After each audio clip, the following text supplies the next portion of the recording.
I think as somebody who's been in the energy industry now for nearly 30 years, I've seen an enormous change in the number of women in the energy industry. And I'm not just going to talk about the renewable energy industry, because I think the renewable energy industry is part of the energy industry.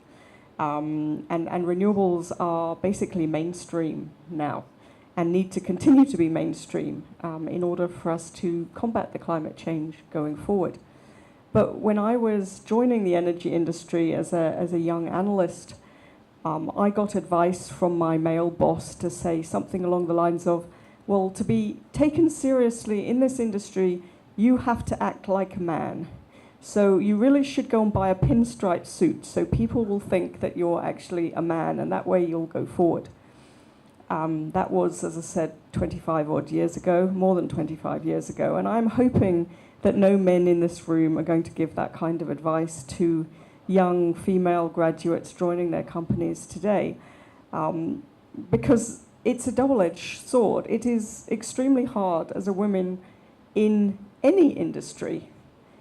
You are judged as a woman, and then you are judged as a man.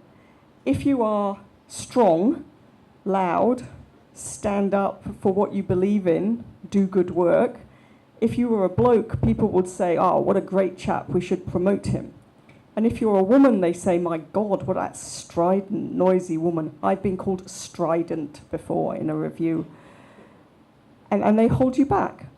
On the other hand, if you push the characteristics that people believe are strengths of women, you know, empathy and ability to build teams, then they think you're weak, and they put you in administrative roles where you need the teams. So, you know, I'm sure I don't really want to put a dampener on this lovely gathering, but frankly, it's still hard. And you have to stand up like Mary did and tell everyone to shut up and listen, because nobody else is going to tell you to shut up and listen to you. You know, if you're a woman, tell people to stand up and listen and be as good as them, because you are as good as them. There are no roles. You said that most roles could be done by anyone. All roles can be done by women. All roles.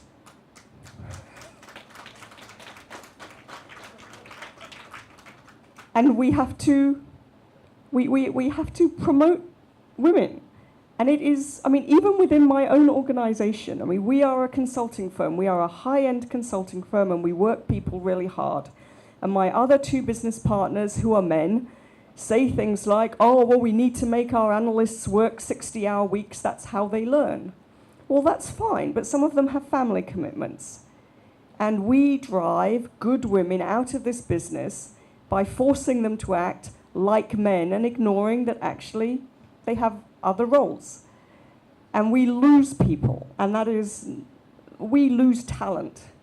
And every company, not just renewable energy companies, not just energy companies, all companies need to keep their talent.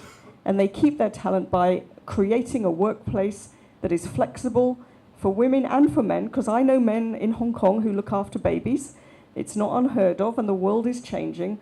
And the fact that there are so many women in energy in this room today highlights how much the world has changed. Because, you know, 20 years ago, I'd be the only person in an energy conference. And now there's lots of people here. So we are winning, but we have to keep going. Sorry, that was my rant for the evening. Thank you.